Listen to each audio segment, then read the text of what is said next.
3.5 months ago, my mom drove me up here. She's a supporter. She got me involved, and I joined because I don't know. I guess I felt guilty because I used to just like sit around and watch TV and stuff like that in the city and just hang out, and it was really boring life. And high school was really getting on my nerves. I was getting bored there. And I came up here and I got involved with those first, and I've done a whole lot of stuff and witnessed some pretty crazy stuff. Like my friend got killed in the woods, Gypsy.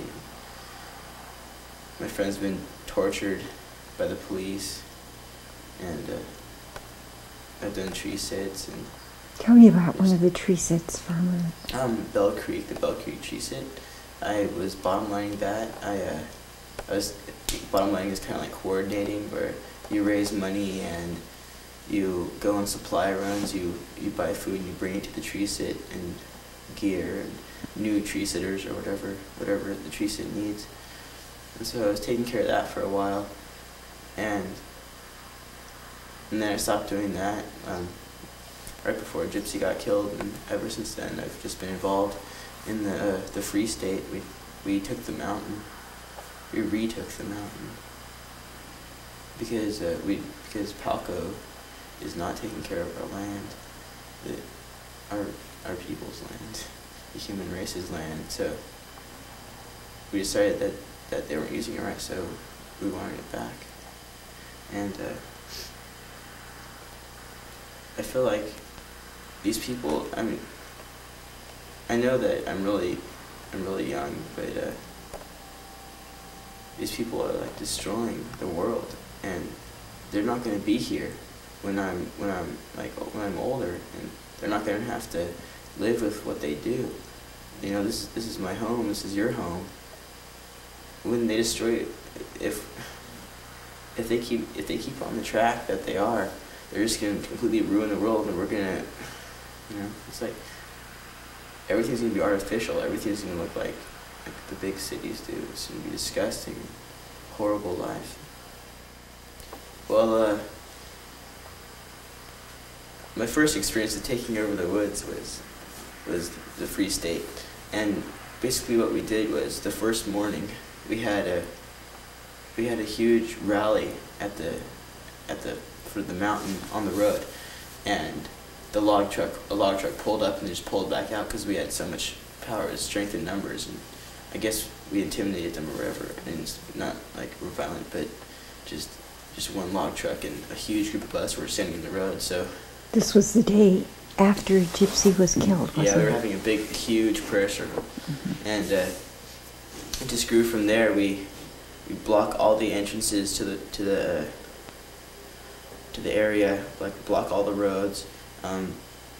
We were really careful not to trying to make alliances with the locals. We were careful not trying not to block their access to their land too, which we actually did, but we were confused as to whose land it actually was, and once we found out, then we cleared it. We cleared the road to their land. So I think it's really important to keep the woods safe, to keep the trees safe, but also to keep yourself safe and make friends with the locals, because every Friday night it was like a war zone. People drove by and shot off .22s and paint guns, and they threw bottles and stuff like that. So you really have to be careful, be safe, and know why you're doing it, and what you're doing is how what you're doing is going to affect everything else. Well, what we do is we have something called affinity groups, where we pick people that we get along with and we know that we can trust them. And an affinity group shouldn't be probably more than 10 people. I like them around 5 at the most. But once you get that affinity group, then you can plan what you want to do within that group, and people can everybody gets to voice their opinions, and everybody's involved in deciding what's going to happen, and what you want to do, and how you're going to do it, and applying that. What were the nights like in the Free State? The nights in the Free State were, it depends on where you were living in the Free State. If you were living at the bottom, it was really scary. As I said, the locals were driving by and throwing things and shooting guns.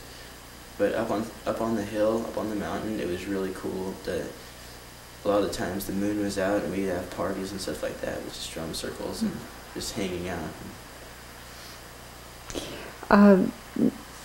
Many of the people I've spoken to talked about discovering a spirituality for themselves. Did that happen to you as young as you are? Not too much, Okay. not really, but weird stuff has happened. Like that, I don't really know how to explain it. I don't not believe in spirituality, but I don't hold it as truth either. But I know that some strange things have happened on that mountain, such as when we were going up that day, Gypsy got killed. Before he got killed, the camera crew was lagging behind, and they were so far behind that we had to leave them and let them fend for themselves, like trying to find their own way up the hill. And somehow, I assume they were maybe like half a mile behind us, and they saw a blue jay on the side of the road, and they walked over to it, and it flew into the woods and landed, and they followed it all the way up the hill, and it led them right to where we were. I don't know. And gave them an opportunity to hide in the dusk. Exactly, yeah. And make that film that right, convinced the world. If they hadn't followed that blue jay, they wouldn't have been there in time to make the film. That convinced the world that the logger knew that you were there that day. Exactly, and showed the temperament of the logger too. You're one of the younger people in this army of children. Yeah. There isn't a whole lot of bias against me, like, maybe at first a little bit, but I asserted my responsibility, and I showed them that I could work and be responsible and do what I said I was going to do, and just let them know that I was as committed as anybody else was. And there's not a whole lot of ageism anyways. People are all respectful, and it's really neat, actually. I felt welcome right away. How would you tell the story to your best friend you left behind? What would you say to him to get him or her out here with you? I'd say there's a bunch of crazy people out here who